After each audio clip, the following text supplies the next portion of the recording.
Hi, everyone. Hi. Welcome to Streaminn Hub Radio. I am Sage Stevens, the host of Shout Out with Sage. And today, my guest is an independent recording artist with over 130 million streams on Spotify alone. He is the owner and founder of the indie music label Loud Cult, and he's hailing from Sweden and now living in LA. And I want to welcome to Shout Out with Sage today, Alex Alexander. Hey, Alex, how are you? I'm doing great. Very, very good. Cool. Thanks for being here today. How did you start in music? So I started playing guitar when I was 12 years old. The first kind of like rock act that I ever saw was like Metallica. I saw music videos and stuff, and Iron Maiden, like classic like metal and rock. And I basically became obsessed with guitar before I even owned one. So I would stand at home and like kind of fake play and make sounds with my mouth and Right. um, managed to convince my mom and dad to buy me a guitar. Unfortunately, they bought me a classical nylon guitar, which is Okay. not it's not very rock and roll. It's very classical. I'm very happy they did those. So I started playing classical guitar the first 2-3 years of my career, basically, and then went over to more metal and like shred, and then studied jazz and country, and yeah, that was the beginning of my career, basically. Why guitar? What was it that appealed to you?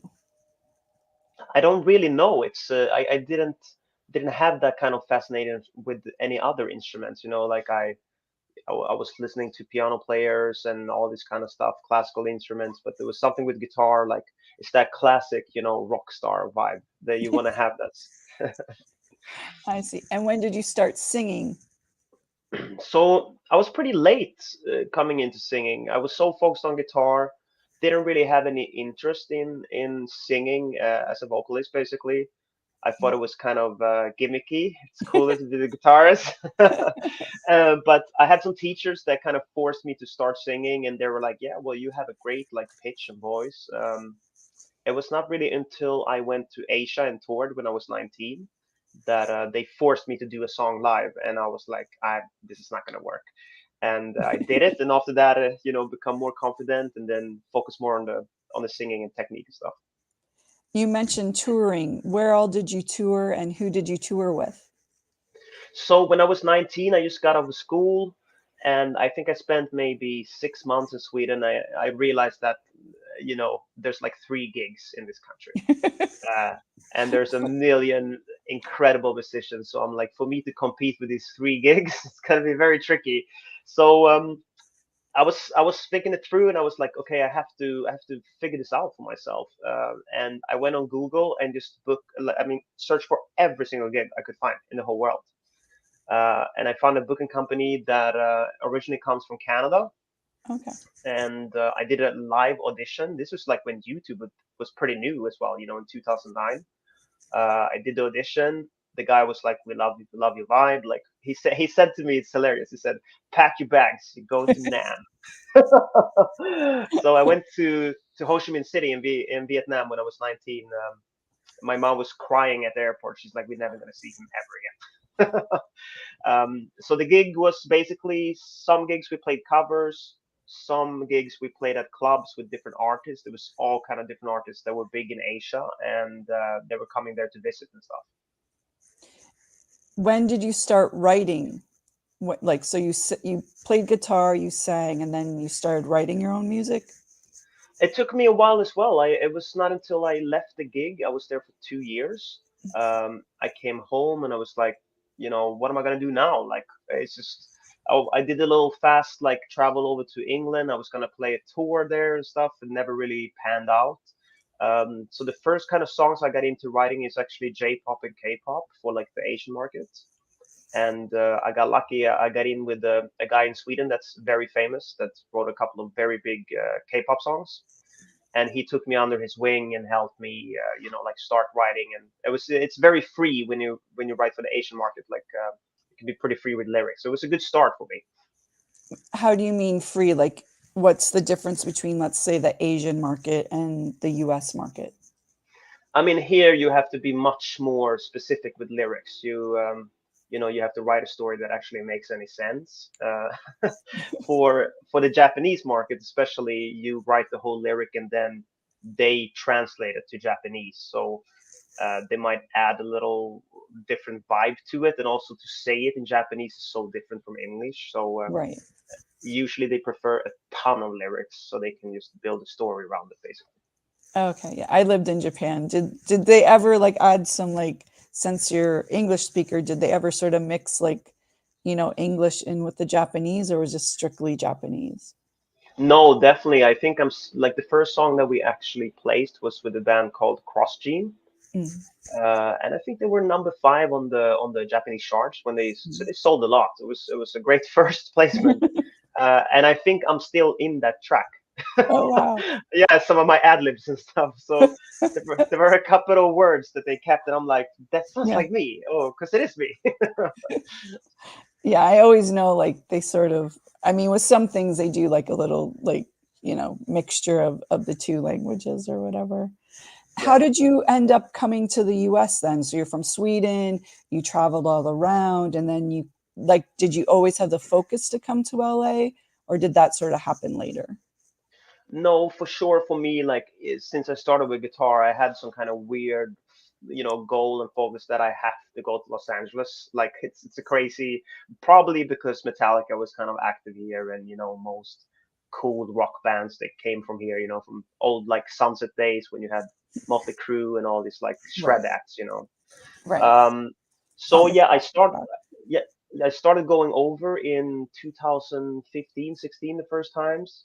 Mm, Literally knew no one, so I had to just like come here as a nobody, just nestle my way in. And step by step, I met more and more people. I met some friends, which are kind of like family members for me right now here. And yeah, it took a couple of trips before I could, really establish myself. how important is networking in music and especially in LA? I mean, for me, 100%, I would say it's the most important thing, because you can have amazing songs and just sit home in your room, and like, where are you gonna take them? That's the whole point. And sometimes everybody needs help, to like expel like on the ladder once again. Like I used to be very Virgo, I call it, where I'm like, I can do everything. But then you realize when you look at your role models, which are massive artists, they have a team of maybe 10 people that take care of Right. stuff. I don't think it's a bad thing to be self sufficient and to be able to do most of the things, but how are you going to be hyper focused on all the stuff? Like marketing is a massive factor of music. Right.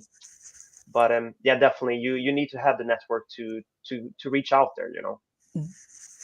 What so what were the steps for you coming to Los Angeles?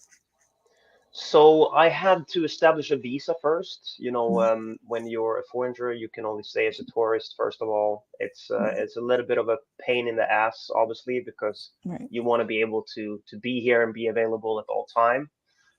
So the best way for me was to get a artist visa, Mm, and luckily I managed to, by insane circumstances, I met the former guitarist of Matchbox 20, okay. Adam Gaynor, because he heard a top line that I did, that I wrote through another friend that we have, very random. And he was like, "Of course, I will sponsor your visa." And he was the one Wow, who that's like, amazing. Yeah. yeah, he's the one who like helped me with all that stuff, basically.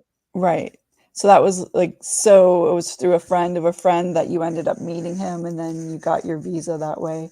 Wow. I always like those serendipitous moments, like when, especially you never know who you're going to meet and how they're going to help you. And what was LA like when you first got here? Were you shocked? Were you ready for it? I think I kind of like understood what it was gonna be. I mean, I loved it. I loved the chaos in some way. Somebody told me a week ago, which I think is hilarious. He calls LA hell with a beach, which I think it's actually really good. Don't steal that, anyone. That's like a song title that I'm gonna use. No, but I mean, it's crazy and wild, and it's filled with crazy people that want to achieve, dreams basically. Right. Yeah, everyone Uh, comes, most people come here with like a goal in mind. So definitely. right. And you now are the owner and founder of Loud Cult, which is a indie record label. So how did you get started with that? So me and my partner, we started it together in 2018. He's a DJ. His name is Lucas Estrada. So we had two free songs together. With first we had two independent songs, and then we had two free songs that did very well on a major label. Um, and I mean, the disappointment for us, like they did a great job, of course, but when you sign deals, like you don't keep that much. That's the issue. Right. We were You like, mean you mean you don't keep much of the money, right? yeah, or even like the rights of the master and stuff, Right. like this is things like you might sign away the song for life. Like that's the thing. So the deal that you set is going to be the deal from day one. So we were thinking we should be able to do this by ourselves, like, and keep everything. The first idea with the label was for us to release on it, obviously, and then start giving the opportunity to other artists, and also let them have the freedom, like you can do one song with us. If it works out, if you're satisfied, we will do more. If you're not, like, you'll be free to do whatever you want, keeping that open, artist friendly approach from the very beginning. And then our strategy was to build playlists on Spotify. We started with one playlist and then expanded, through the years. We got a massive leap when we won the biggest TikTok playlist in the world, which is still the biggest one. What's the name of that one? So it's called TikTok Hits on Spotify, Okay. um, and it's curated to the hits of TikTok, the relevant hits. So that was a massive, like, leap forward for us. So we could use talent from TikTok and push them on the playlist while getting the organic traffic to the artist. Well, so it's a winning concept basically. What how many people do you have on your label? In terms of artists, you mean? Yes. Mhm. So right now, I think we're closing in on 3,000 songs in the catalog, which is Mm. an insane amount in only 4 or 5 years.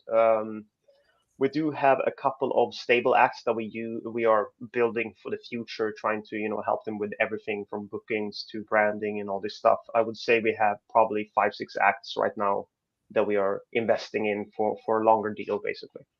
I see. And personally with you, are you working on any songs right now? So luckily, I did a massive amount of sessions last year. So I'm good until October now, basically, with singles. Okay. So And sorry, go ahead.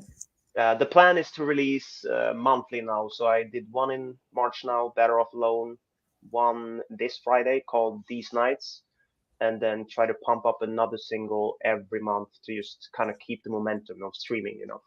Right.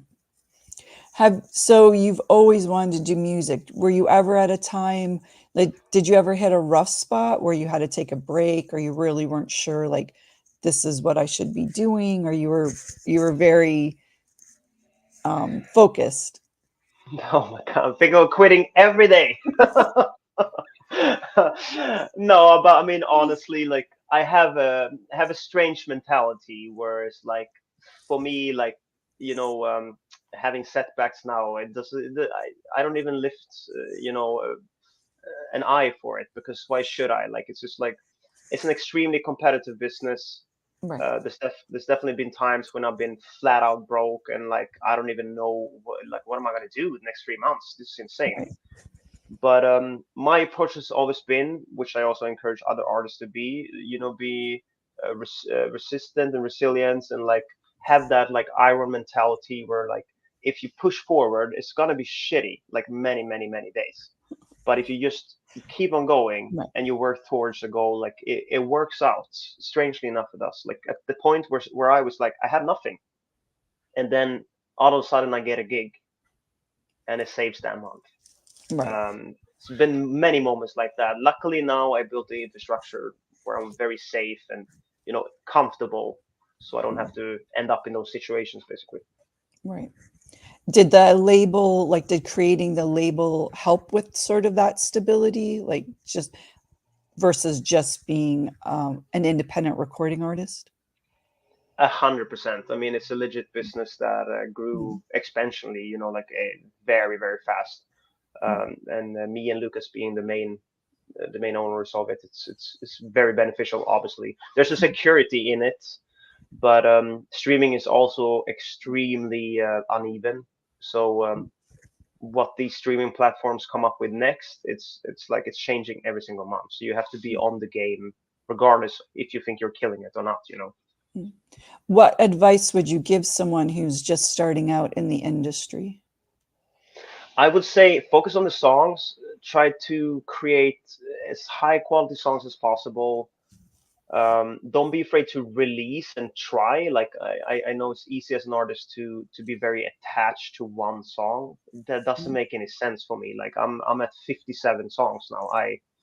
I don't mm, even know what's gonna work. The audience decides, right. and the algorithm also decides. So like I would say, create as much as possible, learn your craft, learn to mix, record properly.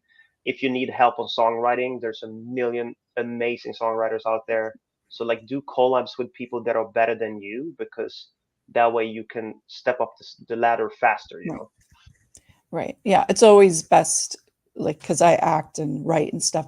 Yeah. Like when you surround yourself with people that are better than you, you're like, oh, wow, this is where I'm weak, or oh, wow, this is where I can improve. So it's, yeah, I definitely agree with that point. What about someone wanting to like make the big jump to LA? What would you say would be, your biggest advice that way? I mean, I think a very good advice I can give like aspiring artists is like have some kind of side income where you Mm, don't have to struggle like crazy. Because mm, if you're gonna work as a server at a restaurant 6 days a week, like right, the odds of you focusing on your career and producing and doing all this stuff, it's gonna be tough, right? I mean, it's right, possible, but at least having a little bit of a side income before you come, where you like, okay, at least I can almost pay the rent. I just need some extra money, whatever. right, It's going to free up so much more time for you to create, which is the most important thing. right. What inspires you, like when you're writing a song or something? Where do you get your inspiration from? Well, if you listen to all of my recent songs, they're about breakups. uh, I'm falling into the Taylor Swift world. I don't know what's going on. So I guess relationships and Yeah, exactly. I mean, not all of them, but yeah, it's obviously I write with my producer. We use different songwriters in between, but yeah, right. it's a lot of personal relationship problems. A lot of breakups and heartbreak and and are you the one leaving or is the other person leaving? Or is it a It's mixture it's of both? it's a mixture of both, I think. So I can't really blame anyone in the song either. So what do you believe are the steps to a successful career in music? I think right now you have to be a hybrid artist, I call it.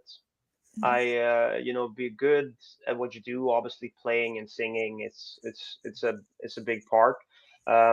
Being able to produce your own songs, amazing. You cut 90% of the costs right there, and then partner up with people where you need it. And then also studying the music industry, because regardless if you like it or not, you're gonna be in a situation where you wish you knew certain things, which could also save you massive amounts of money instead of hiring a lawyer for a certain thing where it's pretty easily understandable if you would just study it a little bit. like what specific things do you mean in I that would. regard? It's just like having a basic knowledge of contracts and stuff like that, what Mm, certain things mean, because they can be written in a pretty tricky way. mm, And then also business wise, understanding how to approach different deals, like how should you push the song, who should you partner with for certain things, and just a broad understanding of the music industry, I think is good to have. And as far as like, a lot of people when they're starting out, maybe they're not exactly making money or they might not be making as much money as they want. What are your views on that? I mean, that's every single artist, right? Unless you're a lucky one, and if you're a rich mom and dad, it's a different starting point. If they can fund your project, which is not wrong. Also, that's a good starting point. I think once again, trying to figure out side incomes that could serve your career in the very starting years, where you also don't have to struggle like crazy and work long hours at a job that you hate. Like that's gonna Right, kill your passion. right. It's hard to be creative when you're tired from working a job you don't like. Yeah, Exactly. exactly. Standing at a factory and then you're like, oh, I'm gonna go home and write hits. Right. Exactly. Exactly. Where do you see yourself in, let's say, 5 years or so? So the goal is to expand the label obviously to infinity. Like we want to go as crazy as we can. For me myself, I'm planning to definitely upgrade my brand and reach more and more and more people with the music, establish myself more here in the United States as a brand and artist. And then continue pushing out songs because the market right now is very song friendly, where you can release a lot and people don't get annoyed. So yeah, having a 5 to 10 times bigger career and growing there, step by step. Cool. Were there any people that really helped you along the way that you'd love to give a shout out to? Like anyone that you already mentioned, the Adam who helped you with your visa. Is there anyone else? Oh, I mean, there's just tons of friends and stuff that have been Right. there through the story, of course. Like, I mean, my family, I would say, is biggest contributors to everything. Like, I'm blessed with having a family that believes in the career and they helped when it was needed. So Right. that's like it's a big. I owe them hundreds of millions of dollars. Yes, I was good. So your family, they weren't like, oh, you shouldn't pursue this. They were always very supportive of you in your music career. Yeah, luckily I have a crazy family. My bigger brother is a circus clown, so Okay, and yes. and my biggest sister is a singer. So when I was like, I'm gonna play guitar, they were like, yeah, just go for it. Wow, a circus clown. That's, yeah, very, yeah, very, very different. So where can we find you on social media? Where can we find your music and where can we find about your record label? So if you search for Alex Alexander everywhere, you will basically find me. It's the same username everywhere. You might need to do Alex Alexander live. You will find me literally everywhere. For the label, it's Loud Cult. We have a website where you can also send demos, loudcult.com. And to find the playlists, you go to Spotify and you search for Loud Cult, and you will find our whole profile there, basically. So with your label, are you looking for artists then, like so they can self-submit to you and Yes, absolutely. Every day here, I'm looking for new artists to collaborate with myself and also for the label, of course. mm. Is there a specific genre? Is there, or you're sort of open? But we specialize in dance and electronic, but Mm. we do have a lot of pop acts as well. And right now, we have the possibility to push a lot of different niches of music. So I'm looking for everything that's interesting and then that has a little flair to it. A little what, like when you listen to something, is there something you're specifically looking for in a song or listening for in a song? For me, it's like I'm old school there. It's like vibe. If the song Mm. is like making you feel something, right? That's the most important thing because if I feel it, I think other people will generate towards the music as well. If it's too generic, sometimes I get it. There's a strategy, for certain things, but yeah, for me, it's a vibe thing. Even if it's really weird, sometimes I hear a song, I'm like, this is insane. It's dope. Yeah, I remember there was that one song about a fox or something. I liked it. It was some weird electronic song. Oh yeah, no, the Norwegians.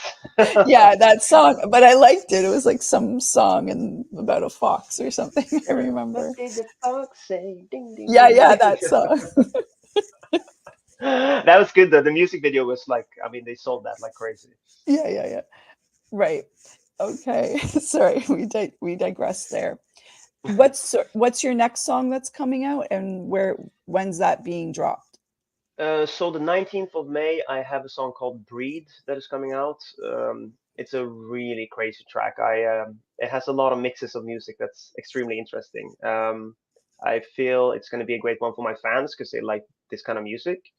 It will be May 19th. Yeah, a May Friday. 19th. And will you be performing anywhere live?